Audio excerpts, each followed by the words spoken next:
زائد جانیں پاکستان کی عوام نے دی ہیں پچھلے 20 سال میں، اس کی بھی مثال دنیا میں کہیں نہیں ملتی کہ پاکستان جو ہمیشہ سے فرنٹ فٹ پہ جو ہے وہ اس دہشت گردی کا مقابلہ کر رہا تھا.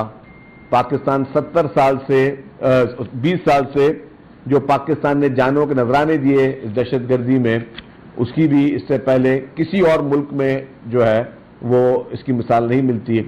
اور جب پاکستان دہشت گردی کا مقابلہ کر رہا تھا تو اس کا بینیفیشری ہندوستان بن رہا تھا. پاکستان جو ٹیررزم کو فیس کر رہا تھا تو اس کا ڈائریکٹلی انڈائریکٹلی بینیفیشری جو ہے وہ ہندوستان بن رہا تھا. بھارت اور دہشت گرد تنظیمیں ممکنہ طور پر مشترکہ مفادات رکھتی ہیں جو مغربی ممالک کی دہشت گردی کے خلاف کوششوں کو کمزور کرنے اور ایک دوسرے کی مدد کرنے کو فائدہ مند ہو سکتی ہیں. دہشت گرد بھارت نے اس کو دہشت گردی کو بنیاد بنا کر پاکستان پہ ایک پرامن پاکستان پر جنگ مسلط کی، جس کا بھرپور جواب پاکستان نے دیا. اور آپ نے دیکھا کہ منہ توڑ جواب کے بعد بھارت اس وقت پوری دنیا میں آئسولیشن میں بھی جا رہا ہے. اور یہ تاریخی شکست جو بھارت کو نصیب ہوئی، میں سمجھتا ہوں کہ وہ بھی بھارت کے لیے ایک تاریخی سبق ہے. پاکستان کی مسلح افواج، خاص طور پر پاک فضائیہ کے شاہینوں نے جو تاریخی کارنامہ کیا، اس سے پوری قوم اس وقت قومی ہیروز ہیں ہمارے وہ شاہین، جنہوں نے جس بہادری کے ساتھ بھارت کے ان جہازوں پہ جس پہ اس کو مان تھا ان کے ساتھ جو حشر کیا، وہ پوری دنیا میں ایک عظیم مثال ہے. اور اس سے پوری انٹرنیشنل جو دنیا میں وہ ڈسکشن ہی ان جہازوں کی تباہی کا ہو رہا ہے جو کہ پاکستانی شاہینوں نے جس طریقے سے اس کو گرایا. اس جنگ میں پاکستان نے رافیل اور MiG 26 جیسے طیاروں کا گھمنڈ توڑا. 84 اسرائیلی ساختہ ڈرونز جو ہیں وہ گرائے. اور پھر اس کی تباہی کے بعد دہشت گرد بھارت کی فضائی برتری ایک انٹرنیشنلی سوالیہ نشان بن چکی ہے. جنگ بندی کے بعد پاکستان نے بھارت پر سفارتی سطح پر برتری حاصل کی الحمدللہ.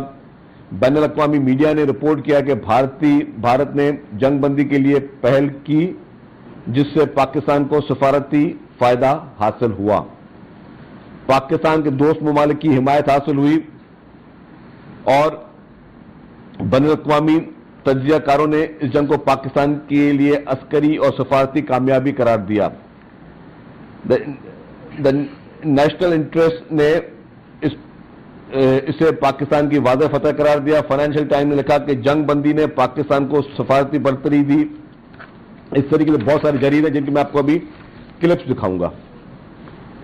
اس میں اس کلپ سے پہلے میں کچھ امپورٹنٹ باتیں شیئر کرنا چاہوں گا کہ جیسے ہی پہلگام کا واقعہ ہوا، پاکستان نے انکنڈیشنلی طور پہ ایک تو تعزیت بھی کی اور کہا کہ اس کی انویسٹیگیشن کی جائے، because we are the peace loving country and Pakistan offered international community to go for the impartial investigation. India refused the offer. Without any evidence, India took extreme actions. Mr. Narendra Modi placed 1.5 billion people of Indo and Pak at risk. جو بھارت کی population اور پاکستان کی population ہے ان کی زندگی کو risk پہ نریندر مودی نے ڈالا یہ جنگ کی شروعات کر کے.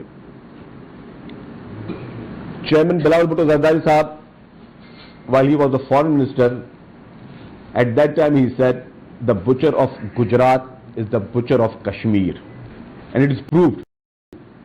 Now I will say کہ mister Narendra Modi is a butcher of South Asia, کیونکہ جس جنگ کی شروعات نریندر مودی نے کی اس کے سنگین ترین نتائج نکل سکتے تھے. مودی امپوزڈ وار آن پاکستان. جو اس کا بگر ڈیزائن تھا مودی کا وہ ایک لانگ ٹرم وار تھا جس سے وہ اپنے آپ کو ایک ایشین ٹائگر ثابت کرنا چاہ رہا تھا. بٹ انفارچونیٹلی اس کا جو یہ ہمارے لیے فارچونیٹلی ہے, انڈیا کے لیے انفارچونیٹلی ہے کہ Modi's design was badly field. Pahalgam incident was security failure of Indian army and Indian intelligence, جہاں پر 7 lakh soldiers were posted in Kashmir and they were failed to stop this incident. اور اس کے بعد بھی اور آج بھی چند انڈینز جو ہے وہ اس چیز کو مان رہے ہیں کہ اس کی انکوائری اور انویسٹیگیشن چل رہی ہے. تو جب کسی واقعے کی انویسٹیگیشن چل رہی ہے اس سے پہلے آپ نے وار شروع کی کیسے؟ کوئی کیس انڈر ٹرائل ہو اگر تو اس سے پہلے آپ کسی کو پہ اپنا فیصلہ کیسے سنا سکتے ہیں؟ پر مودی کی وہ جو جنگی جنون تھا اس کی وجہ سے مودی نے وہ فیصلہ سنایا, اور نریندر مودی نے وہ جنگ مسلط کی پاکستان پہ, جس کی پاکستان مخالفت کر رہا جنگ کی. پاکستان نے کہا تھا کہ جی اگر شروعات آپ کرو گے تو اس کا اختتام ہم کریں گے, اور وہ ٹارگٹ ہماری مرضی کا ہوگا, وہ وقت ہماری مرضی کا ہوگا, اور وہ چوائس ہماری, اور پاکستان نے وہ کر کے دکھایا. اور آپ نے دیکھا کہ جس طریقے سے بھارت نے شروعات میں ہی انوسنٹ سویلین کو نشانہ بنایا, اور اس کے مقابلے میں جس طریقے سے پاکستانی شاہینوں نے 1 نہیں 2 نہیں 3 نہیں 4 نہیں 5 نہیں جس طریقے سے بھارتی جہازوں کو چن چن کے نشانہ بنایا, اس کی دنیا میں کہیں بھی اتنے بڑے ایکشن کی ہمت کی پہلے مثال نہیں ملتی. اس کے ساتھ Modi has the history of using the incident for political mileage instead of focusing on providing justice to victims through the process of internal accountability. Being peaceful nation, we welcome the peace efforts of President Trump.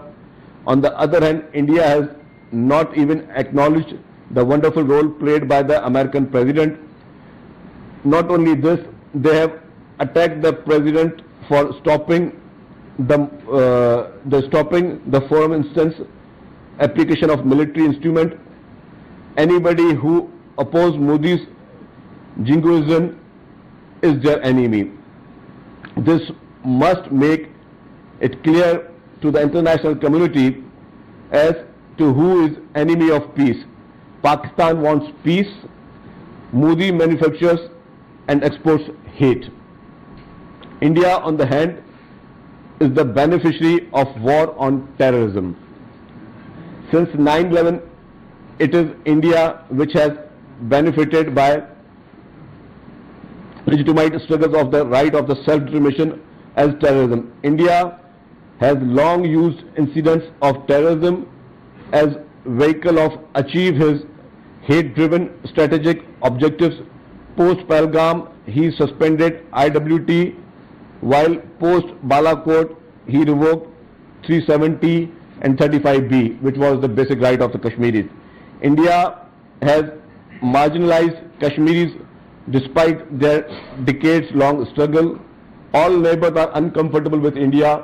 We are not talking just to Pakistan. If you see, Bangladesh is not happy with India. If you see, Nepal is not happy with India. If you see, Sri Lanka is not happy with India.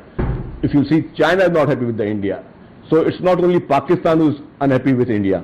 All the neighbors of Pakistan, all the neighbors of India, they are unhappy with India. Because of that, India's role and India's way of dealing the neighbors is always challengeable and questionable. India always promoted hate. India has always promoted the war on the neighbors. So that's the reason that all the neighbors are unhappy with India. اس کے ساتھ میں ایک بات کہوں گا کہ اس پورے episode میں جس طریقے سے پاکستان کا کیس ہمارے تمام میڈیا ہاؤسز نے لڑا, آپ سب مبارک کے مستحق ہیں. جس طریقے سے بھارت پہلا ملک تھا جس نے پاکستانی میڈیا پہ پابندیاں لگائیں, پاکستانی سوشل میڈیا پہ پابندیاں لگائیں, پاکستان کے جتنے بھی یوٹیوبرز تھے ان پہ پابندیاں لگیں, بیکاز انڈیا نہیں چاہتا تھا کہ انڈیا کے کے لوگوں کو وہ سچ پتا چلے کہ انٹرنیشنل کمیونٹی کیا کہہ رہی ہے، آپ کے پڑوسی ملک جس سے آپ جنگ لڑنے کے خواہش مند ہیں وہ آپ کے لیے کیا کہہ رہے ہیں، وہ بھارت نہیں چاہتا تھا. اور بھارت نے اپنے تمام پاکستانی میڈیا ہاؤسز پہ پابندی لگائی، ان کی پوری لائیو اسٹریمنگ پہ پابندی لگائی. برعکس پاکستان میں آپ یوٹیوب پہ انڈین چینل آج دن تک دیکھ سکتے ہیں.